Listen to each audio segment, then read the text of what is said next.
In this video, we're going to study one of the most important package or module in Python for lots of, it's actually the basis for most of the data analysis or data operations. It's called NumPy. It's actually numeric numbers in Python. So you're going to use NumPy package. And what is NumPy? So the NumPy basically is the foundation or fundamental package for most of scientific calculation or data analysis, especially when your data are numbers, either integer or floating numbers. So it's a n-dimensional array. So if some of you learned the other program language, you probably learned array. What's the definition of array? Basically is a big chunk of data that is in the same data type. For example, they are integer. All of them are integer. Then you can do the operations. It actually includes the basic linear algebra functions and has some Fourier transforms if you need some of those transforms. It also has sophisticated random number capabilities. It has the tools to integrate it with Fortran code, with C++ code, C code. So it's a very, very powerful package. That's why it becomes the foundation of data analysis and data sciences. So what we're going to do is just introduce the most common concept of NumPy and also some most common operations. And there are some official websites for the documentation. The most commonly used one will be those ones. You're gonna see that they are pretty often used. This is the official link. So all the API, not this one. Official document is this one. You can use that, or you can use the one that you can type something called NumPy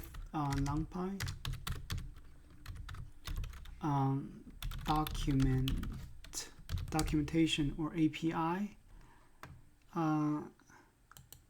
So in here you're gonna see all those user guides, references.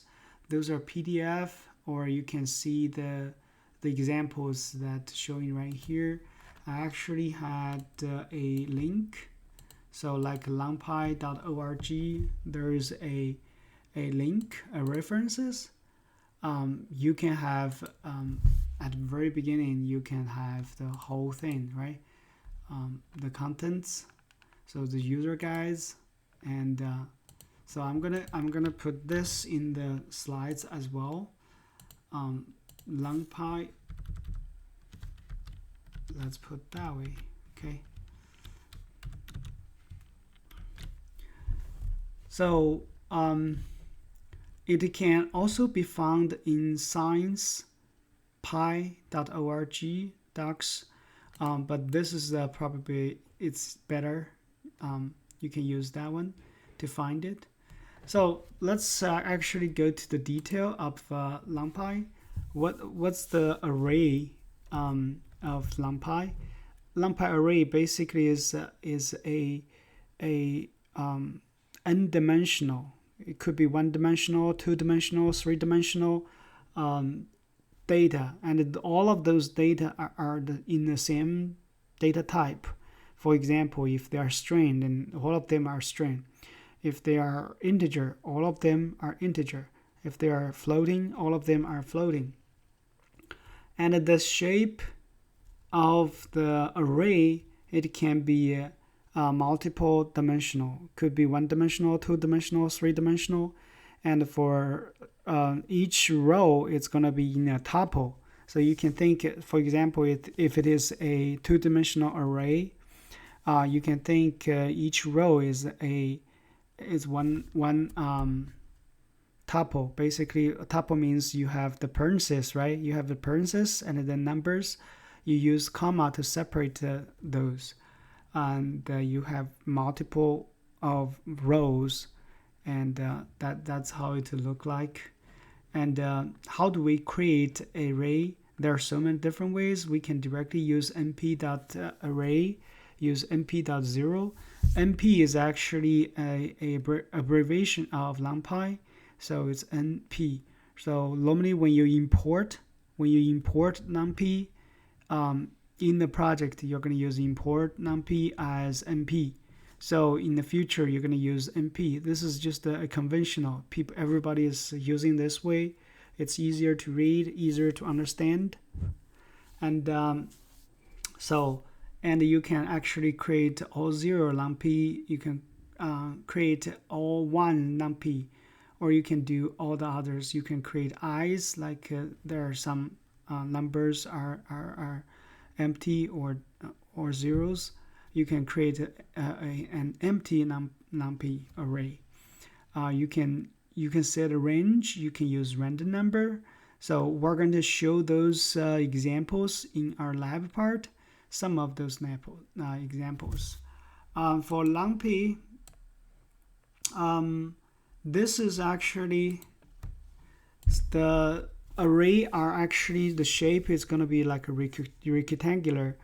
And the shape are every NumPy is actually a homogeneous collection. Just want to refresh that, and just keep in mind it's everything is going to be the same type. And the data types, there are so many different data types. It can be integer, unsigned integer, or integer 16, 32, 64, or floating 16 to 32, 64. Those are actually the size of the units. For example, uint 8, that means unsigned integer 8. So 8 means 8 bits, right? For most images and PNG and JPEG, if you're doing image processing, you're going to use this uint, unsigned int. And then there are some others like regular operations. You're going to use int 16, integers of different end bits names. So for 16, that will be 2 bytes. 32, that will be 4 bytes. 64, that will be 8 bytes, right? And the same thing for the floating number, you can do the same thing. And np.bool, that means they are Boolean values. They only have 0, 1, or true and false. So you can also do manipulation by using some lab examples. We're going to show you that in the lab part. So here's a brief chart. We can use some of the characters to indicate what's their data type, or you can directly write the actual data type. If you don't remember the code, that will be totally fine. And the ones that in our boxes are the ones that we often use, like a Boolean or integer or floating numbers, the complex numbers, right? All of those are the types. Then in this class, in the NumPy, we're going to do slicing. Slicing probably is one of the very, very interesting and powerful function for NumPy, because you can actually significantly reduce your work of programming. You can do lots of indexing. You can slicing several columns or rows, and you can minus values. How to use the minus value? It could be like reversely access the array, and how do you use the omitting? how do you use slicing, how do you do those, what's the differences.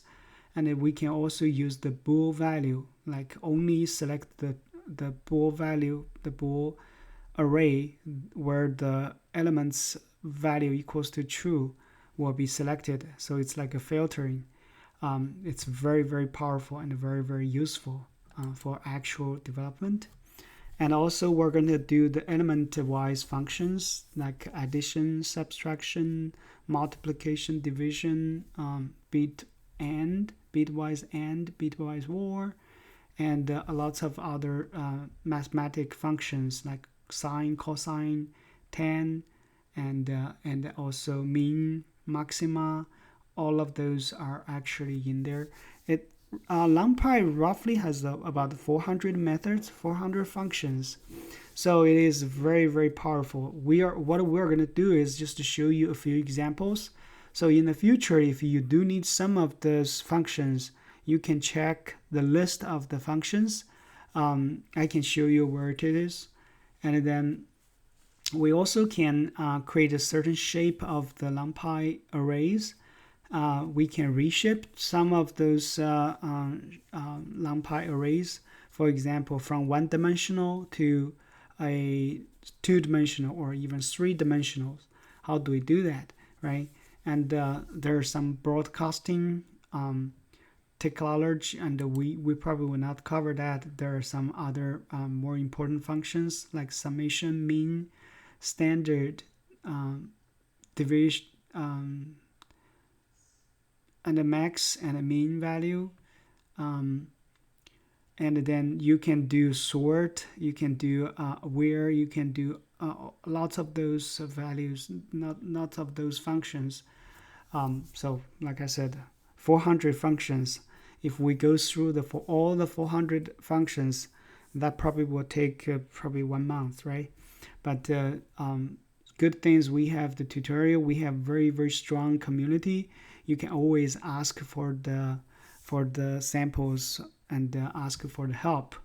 That's all for the lecture part. In this NumPy, since it's so powerful, we're going to spend most of our time actually doing the lab, and we do have assignments related to it.